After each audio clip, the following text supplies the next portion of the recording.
Welcome to another conversation off the clock. Hi, I'm Carmina Constantino Torres, and this is Casey After Hours.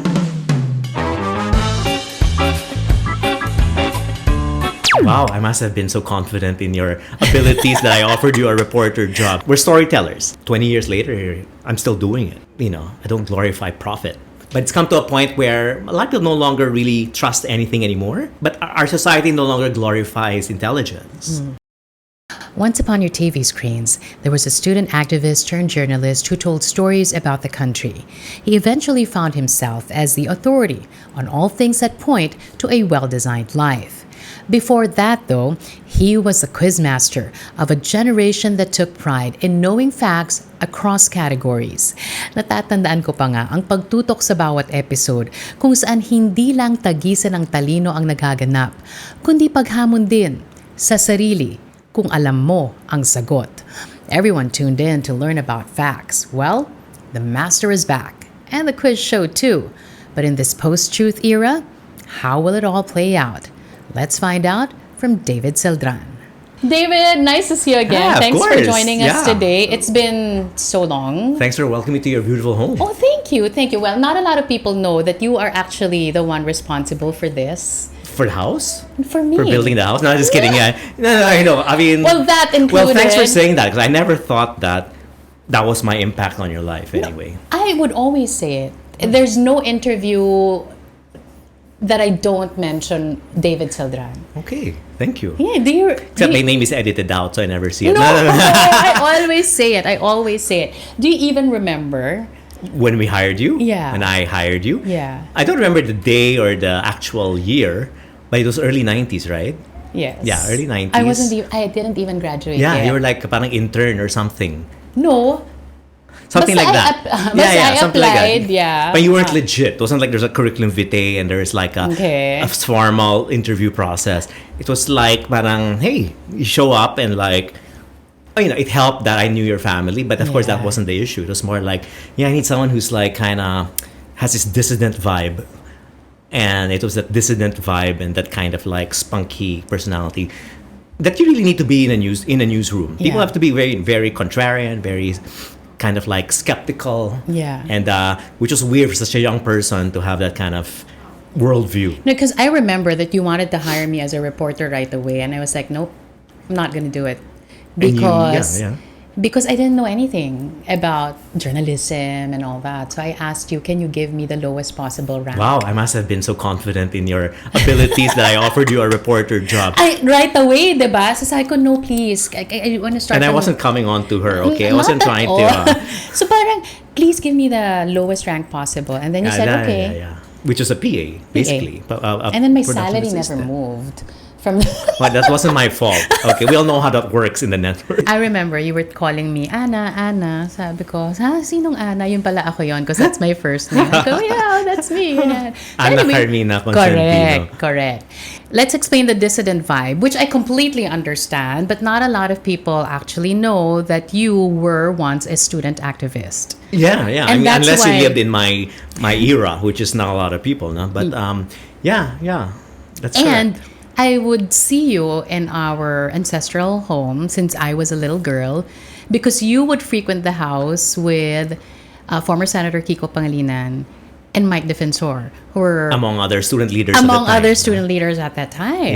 Yeah. This was because your grandfather, Renato Constantino, whose book is I can see in front of me. Yeah. Of course, your dad, your late dad, were in this civil liberties movement, and we were part of that coalition. And little did I know that I would meet the grandchild and actually have her as part of the team, the news team. And you would eventually also turn out to be my ninong in our wedding. Yeah, which a lot of people obviously don't know. Yeah. Because sometimes I also forget because I don't feel it. More than that. No, just kidding. More than that, you're the ninang of my daughter. Which I also sometimes forget. That just goes back to you. Right. So having that kind of a background, I want to focus on the news first. Yeah, okay. Having that kind of a background, knowing the issues and all that, did that help you as a news manager or a little news crew before it was called Sky Cable News? Yeah, I love it because I'm this sucker for small ragtag kind of operations. So you're very independent-minded, you're kind of rebellious. And our operation back then, although it belonged to a corporate media enterprise, which was ABS-CBN. We were like the cable division back then, and we were pioneers of cable. Yes. People don't realize that. No? Yes. And we were like the CNN of the Philippines, pioneering and making all the mistakes. And I think the filter for hiring people was always, do these people understand national issues, and do they have a certain, you didn't have to be nationalistic, you didn't have to be, progressive even, but you had to be passionate about current affairs, and you had to have an opinion. That was important. You had to have a worldview. You couldn't just go in there and be naive. Perspective mattered a lot. Yeah. During that time, I remember. Okay, this is the biggest inspiration that I bring with me up to today, is when we would all huddle. And then maybe Don De Ocampo or maybe Ed Lingao or maybe Luz Rimban would sit down and say, okay, what's the story we want to tell today? Because it was never formulaic. No, we didn't have the pressure of ratings because we were on cable, so we didn't have to go with what everyone else was going with. We didn't have to go with what was hot. We had to go with what we felt was the lead story for the day, which was usually and always had to be an issue of national importance rather than of something just pinag-uusapan lang or a gossip. No, not to sound snobbish or anything, but I guess we felt we needed to create a in that space that was not being fulfilled by mainstream media. Imagine back then we didn't even consider ourselves mainstream media. Right. We were like alternative media. We were new media. And I felt that there was that space that had to be filled where, you had just no nonsense journalism, without the frills, without the ratings game really kind of like hovering above you. But those were the early days of cable. Correct. And eventually, it had to make money. It's still then reality bites and because it's still a business. I mean, of course, back then we were so young, we never thought of it as that. And I think that the thing that kind of brought us all together was, we joined this organization not because we wanted to see it grow into a huge empire, no, or we wanted to become big stars, no, or we wanted to be. It was more like, I guess it was just kind of like we felt something. We felt we needed to set the discussion, the national conversation, and of course that's kind of like, wow, a small little team can't really do that, but that's what being young and idealistic is all about. No, I remember we had the whole thing. You had the flagship newscast. You had Senate at Work, right? We would. There was just this camera that was focused on the senators, early days right? of cable, right? And then we had the stock market, which is similar. You had a camera and an anchor just sitting there and giving the stock market without the graphics and the pizzazz. Correct. Because we didn't have money. I mean, our sister company had all the resources and the huge manpower, and which was good because it's a good training, don't you think? That rather than relying on so many people, right? It's like you had to be multi-dimensional as a journalist. So you had to know how to write. Right. You had to know how to cover a story.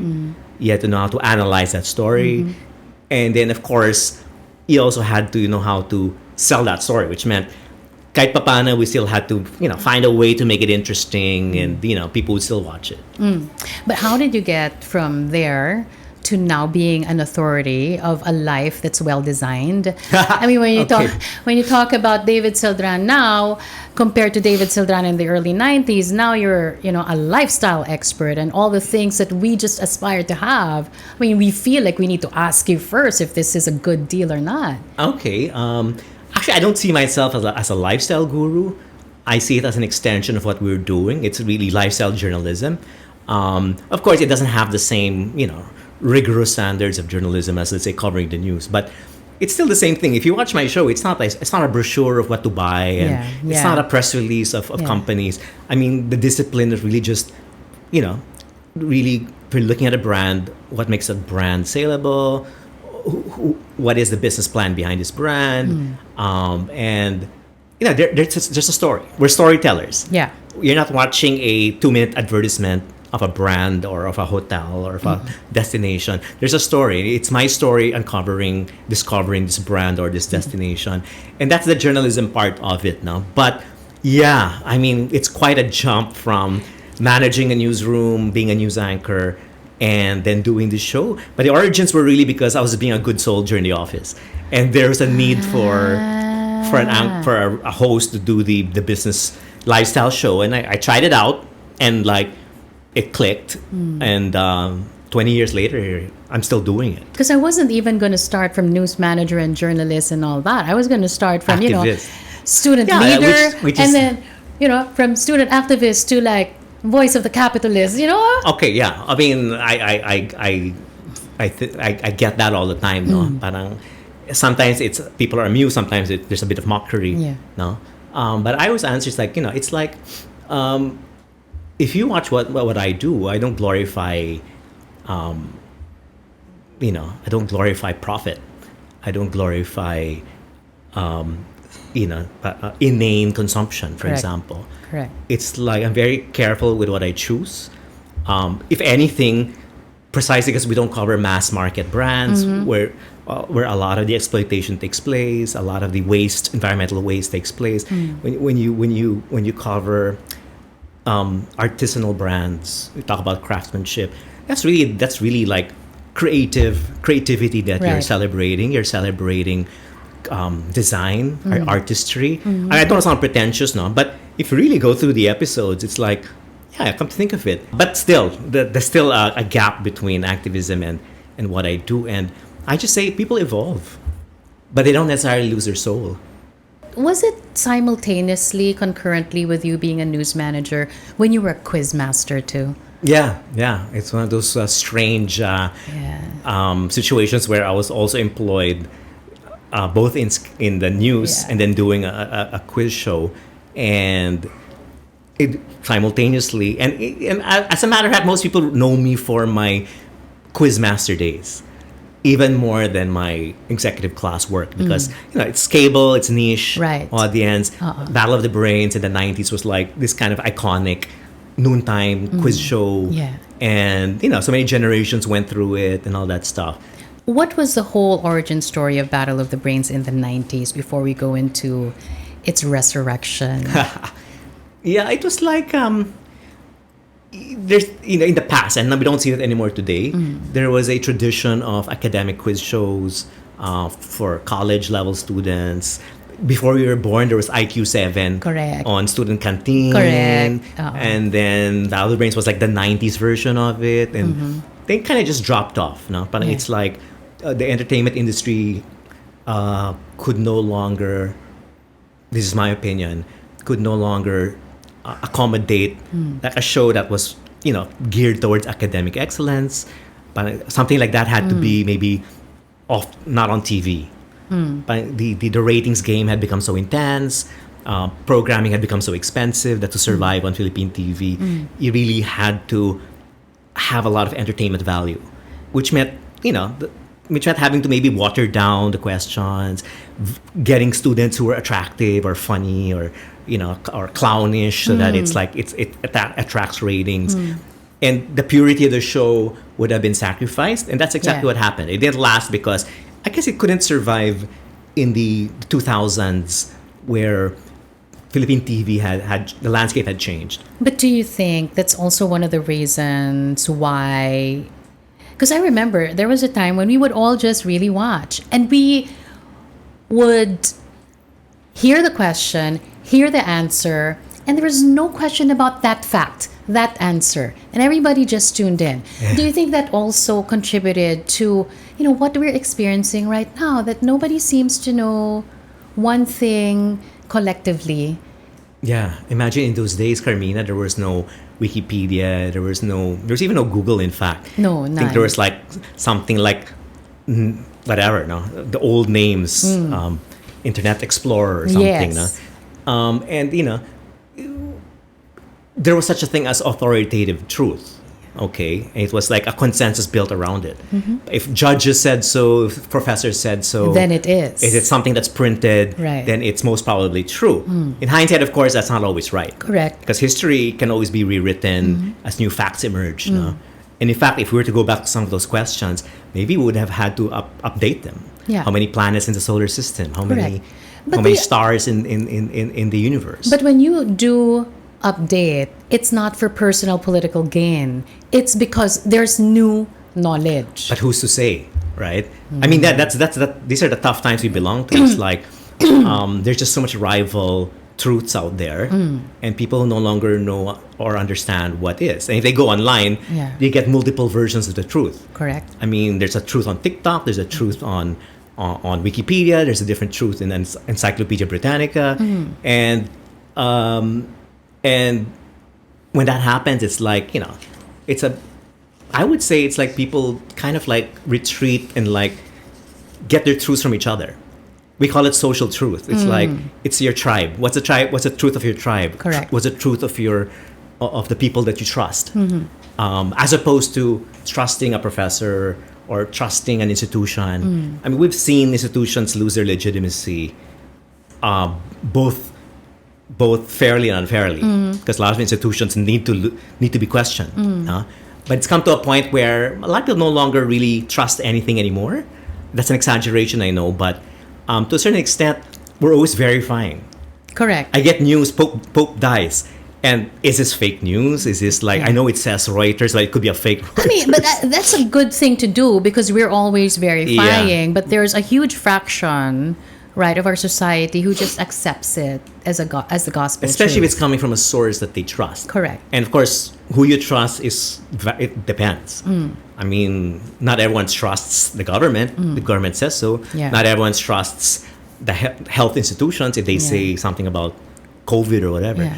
So we rely on people we trust, and there's a bit of good and bad in that. Good being, it's like these are people you can like interact with and all that stuff. But the bad is, of course, they could also misinformed or manipulated. No? So I don't want to be one of those skeptics that say we're in dark times where there is no truth anymore. Yeah. It's relative and everything's manipulated by trolls. Right. I don't agree with that. I think it's just the responsibility to be more, I guess, to be more careful with what you read, with what you consume, verify, and diversify your source of information. Which will bring us to, battle of the brains in this post-single truth era in a bit. But first, did you know, we had COMELEC Chairman George Garcia here Okay.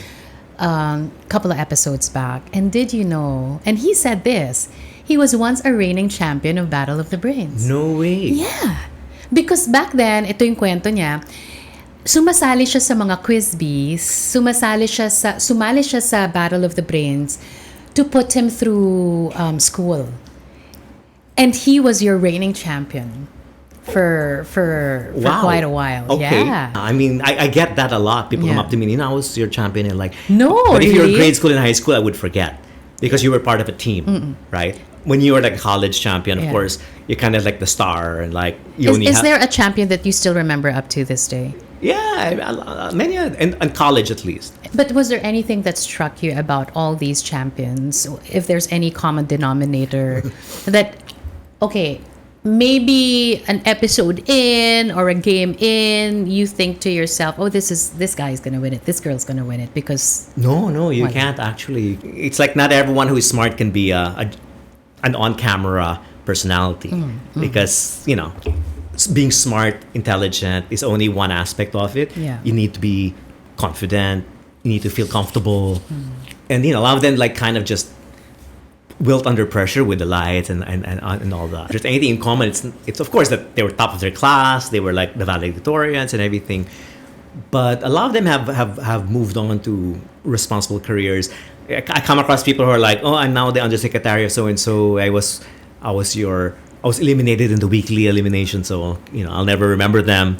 But yeah, it's fun. It makes me feel good. I was a teacher as well, and I really loved it. I really love this thing about knowledge and information, and that's also why I entered the news business, because it's also about information, sharing knowledge, and I really feel strongly about keeping that culture of knowledge alive. And of course, it's very hard today where entertainment is so overwhelming, and even career choices have become, like instant celebrity. And, it used to be the route to success was good grades, doing well in school, Yes. going to the right schools, Putting in the work. a lot of research, a lot of hard, and then you're employed because of your excellence. Right. No, the world has changed. The global economy has changed, and that's no longer the one thing people look for. AI can do that. Right. It's like now creativity is more important, and that's also good. So Battle of the Brains, it's back. In a different name. It's called Billionaire Quiz Bee. Oh. And but it has the spirit of Battle of the Brains. It's Yeah. still like college, academic, Okay. tough questions. You're Right. getting the best students from different universities. But how do you think it's going to succeed or have the success or even thrive the way Battle of the Brains did in this kind of an environment when, as you said yourself, there's no single truth anymore, right? And why would people tune in? Well, Baka mamaya ma-cancel ka agad na parang hindi naman yan totoo. yeah, that's why we're very careful. No, I mean, of course, there is such a thing as truth. Rather, there's such things as facts. Correct. Okay, because truth is different from facts. I don't sound philosophical, but facts are things that cannot be disputed. It's empirical. It's 2 + 2 is really 4, right? Correct. You can force the issue at 10, but you have to be a philosopher to do that, no? But truth is different because truths would depend on your class, depends on your, on your lived experiences. I mean, what is true to me may not be true to you. Correct. But because truth there's an emotional dimension to truth. Correct. Okay, but facts are different. Okay, so we stick to the facts. We're not asking things that are debatable, like who was the best president in the Philippines or who was the greatest American war hero. Yeah. Those there's no empirical way to determine that. But facts are. So we're careful. And why will people tune in? Because I think people. I'll tell you why. The reason why we put back this show is because there's just been so much clamor for bringing back academic excellence, not just in TV, but in Philippine society. Correct. Our heroes used to be the smartest guys, right? The most brilliant lawyers, the doctors, even our politicians were held to such high standards. They had to have, they had to be really, really big thinkers, intellectuals. Okay, not exclusively, Right. but it helped. Right. Right.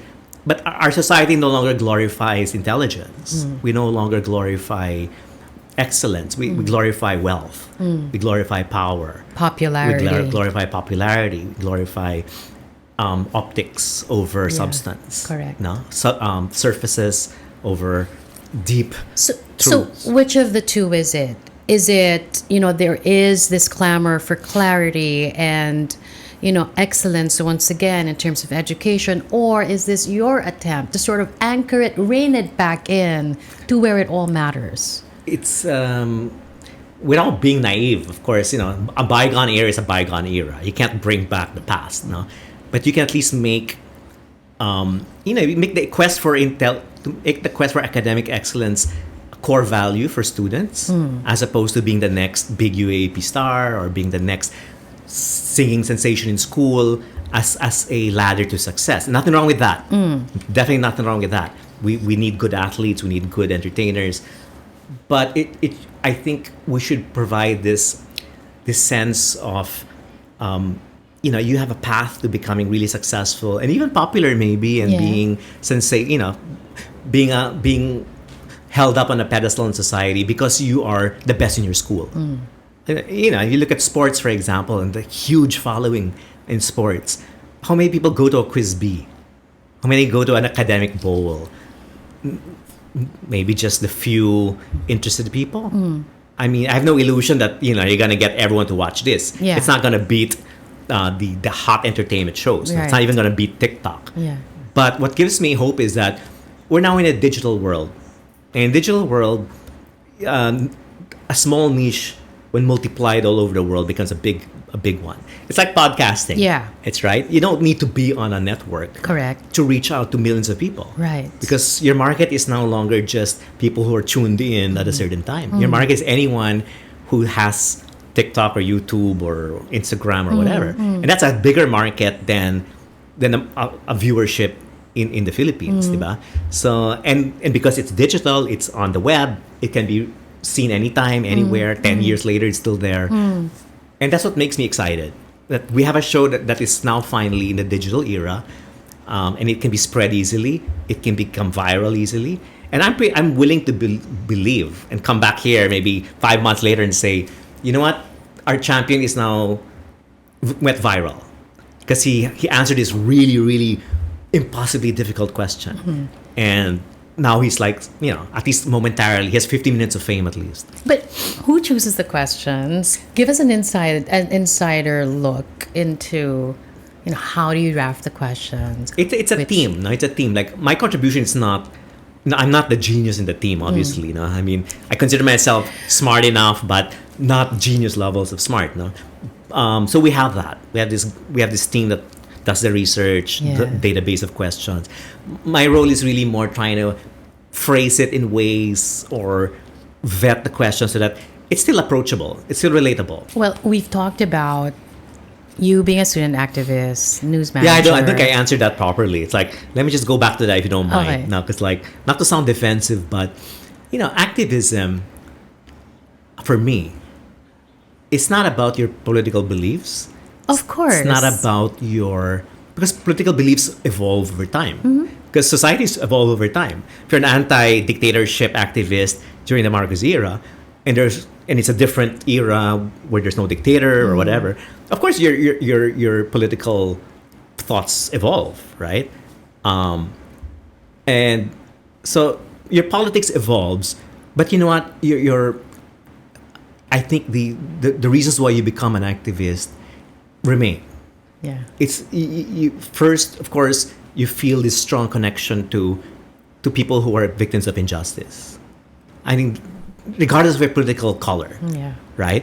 It doesn't matter if you're in the left, right, center. If you have that as your core value, you're in a good direction, right? Another one is truth, the belief in truth.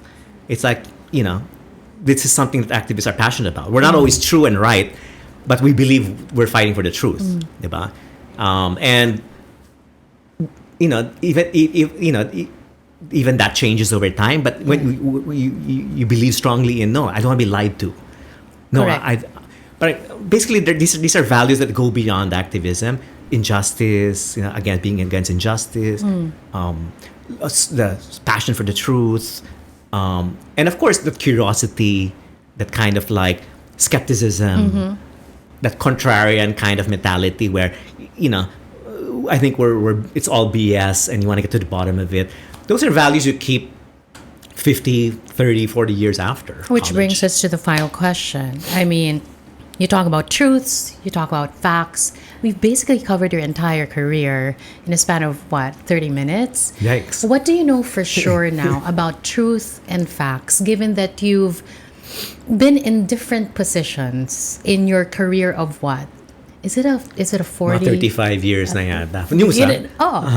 35-year By 1990. career. So yeah, 35 years. 35 years. It never stops. The quest for truth never stops. Because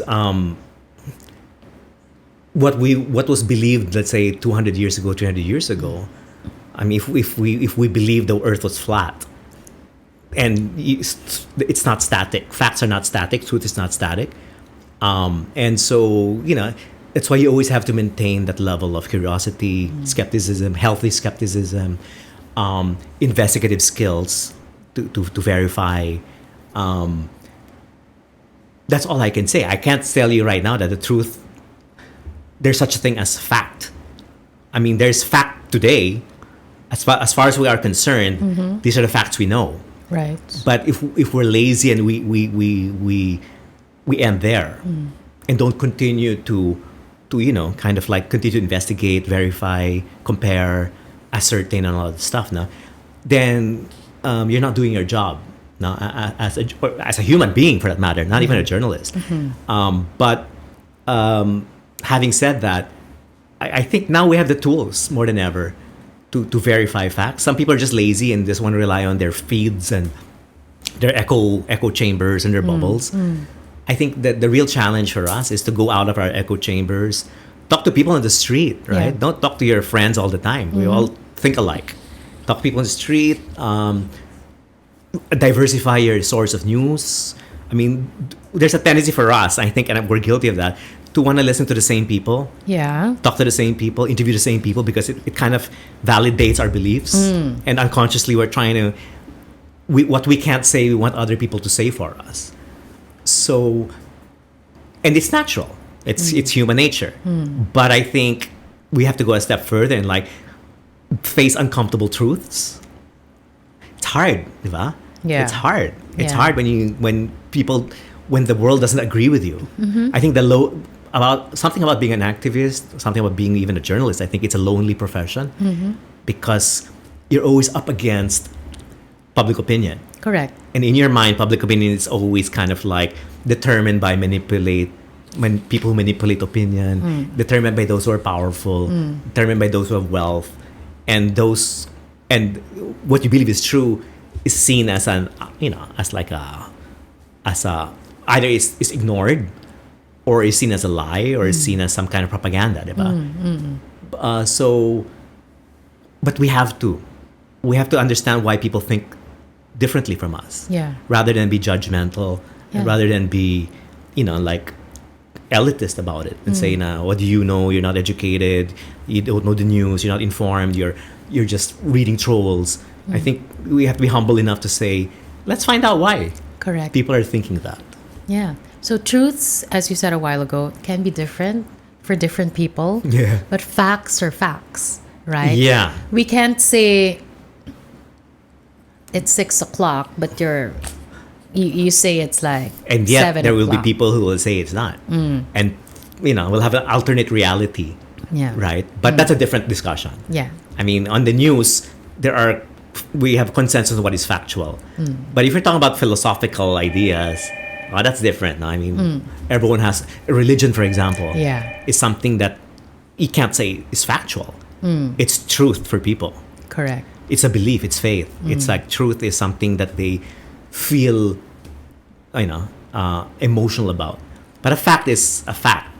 Well, we could go on forever, but this is becoming too philosophical. Yeah. But the fact is, the quizmaster is back, and we're so excited to see your first episode. Quizmaster is back, and we hope to revive this whole, interest in academic excellence. Not that it's gone, but I think it's just been kind of like overtaken by other needs of young people. Yeah. We want people to realize that this being academically excellent doesn't mean you're a nerd. It doesn't mean you're like an outcast.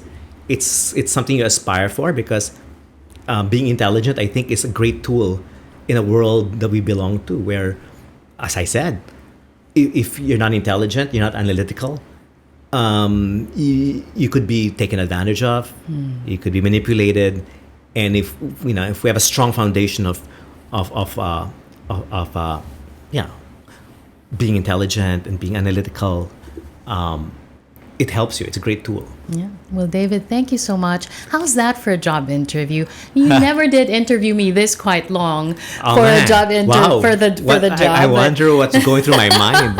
It's like, thank you so much, David Celdran, in the podcast. Thanks again. Thank you. And that's it for another episode of KC After Hours. You know the drill. Like and subscribe. I'll see you on the next one.